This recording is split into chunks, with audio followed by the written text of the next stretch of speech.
What's up, guys? So it's Friday, and I want to do one of these random talks. Okay, it's gonna be a random talk. Let's see, my flag is in the way. Okay, so just a random talk. But before I talk about what I'm going to talk about, I don't know what's going on in the world. I mean, I do know that the military is everywhere. The U.S. military is like pretty much in every corner of the globe right now. Like, they're moving stuff around, and I'm in the Midwest, middle of the United States, and this is the now between like last year and now is the one of the times I've seen the most active of military jets.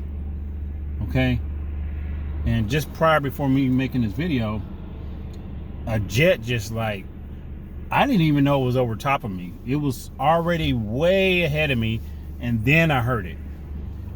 It was like either F-15, F-14, F-22, or whatever the jets they got out there.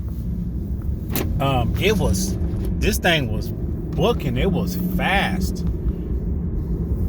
I don't see how any missile or anything could catch this. Like, really. Let me fix this here. Okay. Yeah. But that thing was booking. But something's going on. A lot of things is going on in the world. I hope it doesn't end up like a really bad situation. Okay. I hope not, because they're mobilizing everywhere. And I don't think, it's just my opinion, I don't think the United States would spend so much money mobilizing the military in certain places all over the world and nothing's going to happen. Like, I don't know. This is kind of scary. Like, I thought the pandemic was was kind of scary, because there was some scary stuff. For me, it was kind of scary. Okay. But this military stuff is scary too. But anyway, besides that, I was just surprised to see the jet just like it was booking across the sky. But anyway, so random talk. Guys, we had this lady that I work with, or I did work with. She retired today. And she has not been on my job more than, I think she's been working the same amount of time I have. Okay, I've been on my job 22 years. Okay, and she went on and retired early, like, and plus she was up to the age where she knows she can start drawing she can start taking Social Security. So she's not waiting until she's like well in her age to where she can get the full benefit of Social Security. She's not doing that. Well, for one, she was in the military, so she's got, her health insurance, she's got the VA,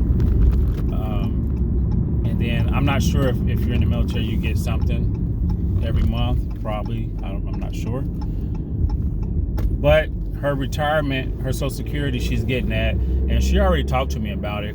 She said that she knows how much she's getting. They already contacted her, or she contacted them to see how much she'll get every month, and she's okay with what she's getting.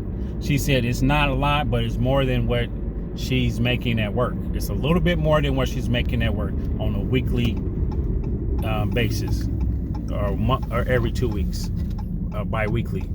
So she's getting paid just slightly more. With everything she's getting paid slightly more than what she makes at work. And she's not taking her full, she's not waiting. That's the thing. So, with that being said, guys, I think it's very, very important to try to, how much time I got on here? Okay. I think it's very important to try to retire as early as possible. Try not to chase the money, okay? Try not to chase the money to get, I want my full benefits, okay? Because you may come to an age where Anything could happen. As you're getting older, things happen. Your body breaks down. It breaks down. And you won't be able to climb that mountain. I always say that. You won't be able to climb the mountain. You won't be able to take those hikes. You may not even feel like taking all these trips, right? So it's very important that you just go ahead and retire early. This is not financial advice, by the way. Do what you want. I'm just giving my opinion. Okay? This is my opinion. Do what you want. But me personally, me and my wife, we're trying to get to the point to where we're going to retire early. Okay? I'm already having in my mind, I'm not going to wait until what's full-time retirement age, like 65, 67, 70, 100. I'm not waiting to get the full max benefit from Social Security. I'm not doing that. I only want enough to where I'm okay. Pretty much the same thing I'm making at work is I'm okay with that. I'm okay with that. My wife she gets what she gets, and then the plan is we're going to move overseas. Okay, we're going to move overseas, and most likely we're going to move here, Philippines. Okay, and I've been there like 6 times already. I've been there quite a bit, so I know how it is. And also, I'm gonna talk about the passport thing in a minute, but it's very important that you guys figure out how much you need to survive, not only in the U.S. Okay, and I say this because a lot of people has never traveled outside the U.S., has never traveled outside the country. And some people say, oh, I went on a cruise, I went to Jamaica, I went here, or I went to Hawaii. That's not what I'm talking about, okay? I'm not talking about places that are controlled by U.S., not U.S. territory, okay? I'm talking about something where you have to buy a passport, finance watch, okay? You have to buy a passport and get out of here and get to places that you always wanted to go, stay there for a week or two and come back. Okay. Get out there and experience this stuff, because I'm telling you, if you never ever been outside the United States, you have no clue. You have no clue what's going on outside of these walls here. You're clueless. You only know what people tell you, and this will wake you up. This will open your eyes to what's really going on over there or over there. Okay. And my first experience when I first went to, I stopped in Japan, went to Philippines, and I stayed there for 1 month. And my very first visit, it was for one, it was a culture shock. Okay. And I had to get used to the surroundings, the people, the atmosphere, everything, the food. And after a while, I start realizing, as far as the Philippines, I start realizing, like, these people are not stressed. These people are not stressed at all. Like, maybe they are in their own way, but they don't have a worry. Like, a lot of them don't worry about a lot of things. There's a larger number of people don't really have that much money, because the way it's set up over there, people get paid by the day. They don't get paid by the hour. So there are some people only making a certain amount of money. Okay. And a lot of people over there, they try to build a house. Everyone works together, try to build a house, and everyone live in that house. That's how most people do. But there are people that are, like, you want to say, like, I don't know, they're average. I don't want to say average, but they have an income that's more like the US, and they have just a one family home, and it's just them. It's not the whole family living in one house, but a lot of them have a tradition where they just they all work together, build a house, and they live in, and they pass this house on throughout the generation through their kids, and they keep passing, so people can so their family can have a place to live. Okay. And the only thing that I noticed that they worry about, they don't worry about money too much. They're out there making money. They selling food. They do whatever they need to do to make money. They start a business or whatever.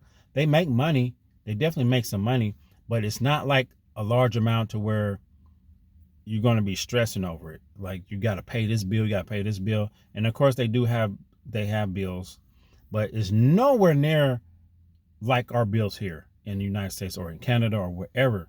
It's nowhere near. The only few things that they're worried about, they're only worried about water, something to drink, and they're only worried about something to eat. Besides that, they just live in life. They going out, they do whatever they want. It's a tropical place. They can go to the beach whenever they want. It's so beautiful. Like, it's like going to Florida. If you guys ever been to Florida, that's one thing. I've never been to Florida, but I'm trying to refer to Florida from what I see. It's like going to Florida. You go to the beach, you can relax. It's like this, but it's pretty much free. Like the beach is everywhere, palm trees everywhere. You don't have to pay to go to a resort just to go to a beach. It's like you can find a beach anywhere, okay? And set up shop, do whatever you want to do. You can go to the ocean and jump in and swim anytime you want, okay? It's so beautiful. But the one thing I'm trying to say is figure out how you can get out of your 9-to-5 job.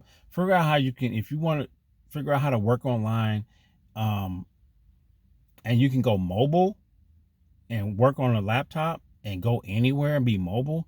That's probably the best thing you could do for yourself. Okay. Now, I'm not a computer savvy type person, so I probably wouldn't even go that route. I'm doing other routes. Like me and my wife, we're looking into real estate. We're buying condominiums. We're going to buy some property, and we're going to go that route because that's going to be a source of income. Okay. Buying condos and leasing them for a year or two, or leasing them or through Airbnb, it's income for you. Okay, so you have to think along those lines to have more income coming in along with your Social Security. Okay, you can't just go thinking you're going to be living like a king. Okay, because if you think you're going to go to somewhere third world country and live like a king and you don't have that much money coming in, you're going to be broke. Like you're really going to be broke. So, just figure out a way to get out of your 9-to-5 job. That's pretty much what I'm saying. And back to the lady that retired, right? She retired and she's like, I'm just done with this. I'm ready to go. And she's just going to live her life, right? And I'm thinking like, man, I can't wait to get out of here. Like, I like my job. I really like my job. I've been there 22 years, and that's a long time, okay? And I'm not going to wait till my retirement age to retire, okay? I'm not going to wait till 30 years on my job to retire. I'm already at 22, so I don't know. Maybe 2 more years or so, maybe 3, and then I'm probably going to be done with working, okay? I'm going to find some way to get out of there. And I'm going back to the Philippines, and that's where me and my wife are going to live. I don't know if we're going to sell our home. We may sell our home. We may sell our cars or whatever, because over there you don't really need a car. Yeah, over there you really don't need a car. But anyway, let's see. Let's talk about something else. Okay, but that's the main part of the whole talk that I want to talk to you about. Okay. This is off the subject. It's about work. There are some people at work that you may work with or that you may know. And there's gossip at work. People gossip, and it could be your own network of coworkers in your own department. And I'm pretty much like the middle guy at work. I'm really like the middle guy. People will come to me for everything. People will come to me and just give me information, right? They just give me information, and I'm listening to this information from over here, and I'm getting this gossip and information from over here, and this person saying they don't like this person over here, and then this person come to me and say they don't like this person, and I'm in the middle of these group of people who don't like each other, but they come to me and talk to me about it. Because for one, they know that I'm not going to go tell the other person. I'm not going to go back and forth like that. And they know that I'll listen. And I'll give my opinion, okay? I give a suggestion. And being a middle person like that, it's not a lot of people like that at work, okay? Just because you hear gossip doesn't mean that you're the middle person. If you're the middle person, you're going to know it. You're just going to know it. And you're going to know that everybody likes you. Everybody will talk to you about everything.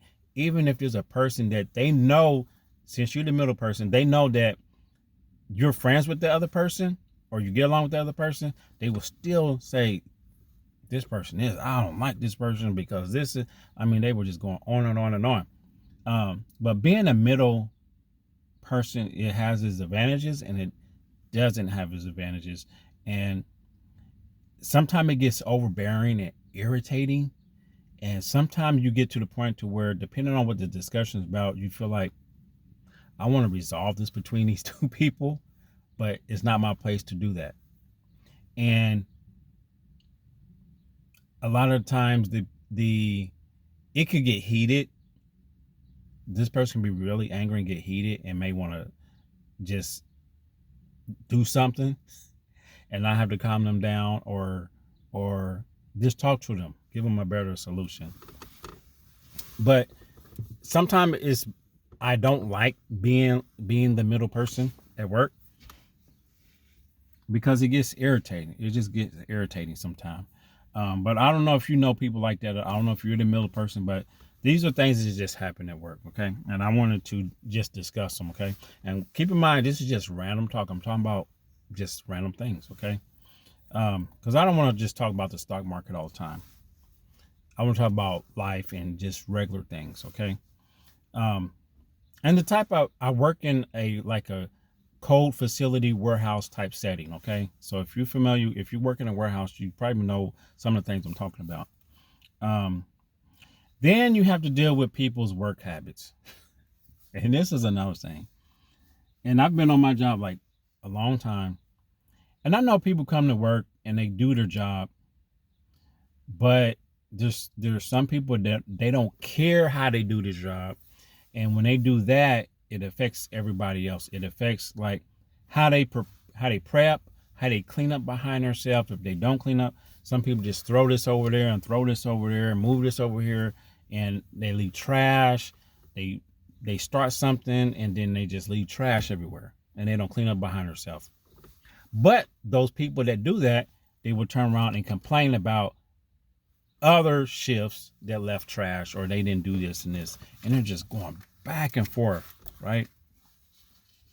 So work habits, it affects the job. It bothers people, and sometimes it gets to me because I'm seeing these things like over the years, and there's some issues like I bring up to supervisors and stuff, and they like, yeah, and I've seen it over the years. It seemed like it just go like this and go like that. Even if you talk to a supervisor or boss or anyone higher up, it seemed like it doesn't get anywhere. Like, even when they have a big company meeting, they never bring it up. It's never brought up. Say, hey, we need to start keeping the warehouse clean. We need to do this. We need to do that. But it's never. Some things are just never brought up. I don't know why. You talk about it, it's never brought up. But okay, that's enough of that. And that affects how people work. Like it just does. But anyway, just random talk. Like I said, I try to do this like once a week, whatever's on my mind, or if I have a situation that someone else talking about, I try to bring it up when we talk about it. Okay. But like I said, the passport thing. I believe, this is just my opinion, I believe that everyone should get a passport. I don't care if you're not going out of the country, go get your passport, okay? Get your passport. Sometimes you don't have to go online and do it. You can go to your local post office, some post offices, and especially a main branch, and you can get a passport application, fill it out right there, and you can do everything at the post office. Fill out the form, and then you make an appointment to come back, and the postmaster, they will sign it, and they will do all this, and they send your money in, and you pay for your passport to come and all this stuff. Because let me tell you, there's a lot of stuff going on in this world, and you may decide, you know what, let me get out of here. I need to get out of here, or I need to just move, right? And if you're stuck, I don't think anything's going to happen in the United States, God forbid, but if you decide that you want to get out of here, you have a passport, you can go. If you don't have a passport, you cannot leave the United States. You're stuck. The United States is a big place, but you're stuck. The world is a lot bigger. The United States is like this compared to the whole world, okay? There's a lot of things out there that that some of you guys don't know. Get a passport. Even though you're not going anywhere, hold on to it. It lasts 10 years. Hold on to it, renew it, and keep that. Always keep that. That's like having a driver's license or something. Get a passport and thank me later. That's all I'm going to say. Get a passport and thank me later. Hold on to it. Like I said, if you don't use it, you don't use it. But get it, because you may say, you know what? Oh, I see there's a trip to Japan for $300, $400, $500, whatever. A round trip, $500. And you've never been there. You can get on a plane just like you're going to Florida. Get on there and just go there. Get an Airbnb, go there and enjoy it and experience all this other stuff, okay? Go there. So that's what I wanted to say about the passport. I think everyone should get one. Everyone should just leave out the country. Leave out the country and experience. Don't stay in your own backyard and not going nowhere, because it doesn't make sense to me. To the biggest this world is, you can't and you don't go out and experience what it's like. It took me a lot to leave the United States, and I left and I experienced all this stuff, and my mind has changed a lot since I came back. Okay. A lot of stuff that I learned learned overseas is not something that I was taught in school. There's things that's out there that no one never told me about. But the things that I see on TV, a lot of the stuff is negative, and a lot of it's, they don't show you everything. A lot of times they show you the poor side of the Philippines. They always show the poverty and the poor side of a third world country. They always want to associate that third world word with poor. They want to show that together. And you can go there and go to the cities, and there's places that are really modernized, and it's going to blow your mind. You're going to be like, wow, I didn't know. Like some people say, do they got a McDonald's? Yes. Where do you think we're living on? What planet do you think we're living on? Yes, there's a McDonald's over there. Every country most likely have a McDonald's. Yes, they have this. Yes, they have that. Go out there and experience this stuff, guys. But that's it. It's a 24-minute talk, and that's it. Okay, guys. So I'm going to check the stock market out. It's going on 4 o'clock. The stock market's closed. After hours is going, and I'm just going to check this crazy market out and see what's going on. Oh, and also learn how to trade, because you can do that online, and you can be anywhere in the world and make money, and that can be another source of income. Okay. All right, guys. Have to go. Done talking. See you next one. Take care. Peace.